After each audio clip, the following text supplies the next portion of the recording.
মধ্যপ্রাচ্যের বর্তমান উত্তেজনার মূল কেন্দ্রবিন্দুতে রয়েছে ইসরায়েল ও ইরান। গাজায় হামাস বিরোধী অভিযান চালানোর পাশাপাশি ইরানেও সামরিক হামলা চালিয়ে তেল আবিব একাধিক ফ্রন্টে জড়িয়ে পড়েছে। এমন প্রেক্ষাপটে আগে একা প্রতিরোধ করা ইরানের পাশে এখন প্রকাশ্যে দাঁড়াতে শুরু করেছে কয়েকটি প্রভাবশালী দেশ। ইসরায়েলের হুমকির জবাবে সরব হয়েছে রাশিয়া। মস্কো স্পষ্টভাবে জানিয়েছে ইরানের পারমাণবিক স্থাপনায় কোনো ধরনের হামলা মেনে নেওয়া হবে না। একই সঙ্গে যুক্তরাষ্ট্রকে এই সংঘাতে না জড়ানোর ব্যাপারে সতর্ক করেছে ক্রেমলিন। তুরস্কের প্রেসিডেন্ট রিসিপ তাইয়েব এরদোয়ান সরাসরি ইসরায়েলের নিন্দা জানিয়ে বলেছেন, গাজায় গণহত্যা বন্ধ করতে হবে। একই সঙ্গে তুর্কি সেনাবাহিনী যুদ্ধের প্রস্তুতি নিচ্ছে বলেও খবর পাওয়া গেছে। আঙ্কারা ইরানের প্রতিরক্ষার সমর্থন জানিয়ে একাধিকবার ইসরায়েলকে হুঁশিয়ারিও দিয়েছে। ইসরায়েলি গোয়েন্দা সংস্থাগুলোর দাবি, সম্প্রতি চীন একটি কার্গো বিমান ইরানে পাঠিয়েছে, যার মাধ্যমে সামরিক সহযোগিতা বা প্রযুক্তি পৌঁছে দেওয়া হয়েছে বলে ধারণা করা হচ্ছে। যদিও চীন এখনও এ বিষয়ে আনুষ্ঠানিকভাবে কিছু জানায়নি, তবে তাদের অবস্থান যে ইসরায়েলের বিপক্ষে তা পরিষ্কার হয়ে উঠছে।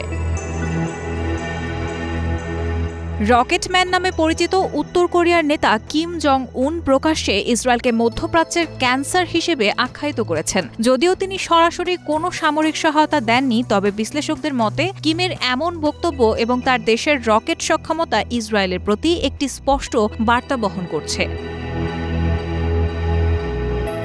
দক্ষিণ আমেরিকার দেশ ভেনেজুয়েলা। এই দেশটি ইসরায়েলের হামলার তীব্র সমালোচনা করেছে। ভেনেজুয়েলার জনগণ ইরানের সমর্থনে রাস্তায় বিক্ষোভ করেছে এবং তাদের সরকারও ইরানের প্রতি সংহতি প্রদর্শন করেছে।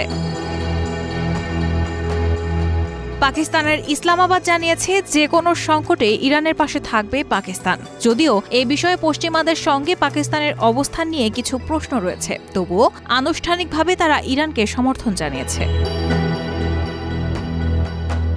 ইরাক সরকার যদিও নিরপেক্ষ অবস্থান বজায় রাখার চেষ্টা করছে, তবে দেশটির জনগণ প্রকাশ্যে ইরানের পক্ষে রাস্তায় নেমে বিক্ষোভ করেছে। কয়েকটি এলাকায় মার্কিন দূতাবাসের কার্যক্রমেও বাধা দেওয়া হয়েছে। ইরানপন্থী হিজবুল্লাহ, ইয়েমেনের হুথি বিদ্রোহী এবং হামাসের যোদ্ধারা ইসরায়েলের বিরুদ্ধে একের পর এক রকেট হামলা চালিয়ে যাচ্ছে। এসব গোষ্ঠী দীর্ঘদিন ধরে ইরানের অর্থ ও সামরিক সহায়তায় কার্যক্রম চালিয়ে আসছে। মধ্যপ্রাচ্যের রাজনীতিতে এখন নতুন মেরুকরণের আভাস স্পষ্ট। একসময় যেখানে ইসরায়েল একচেটিয়া পশ্চিমা সমর্থন পেত, এখন সেখানে ইরানও আর একা নেই। চীন, রাশিয়া ও তুরস্কের মতো প্রভাবশালী রাষ্ট্রগুলোর সমর্থন পেলে এই সংঘাত আরও জটিল ও ভয়াবহ রূপ নিতে পারে বলে মনে করছেন বিশ্লেষকরা। রায়হানা মুন, প্রবাস খবর।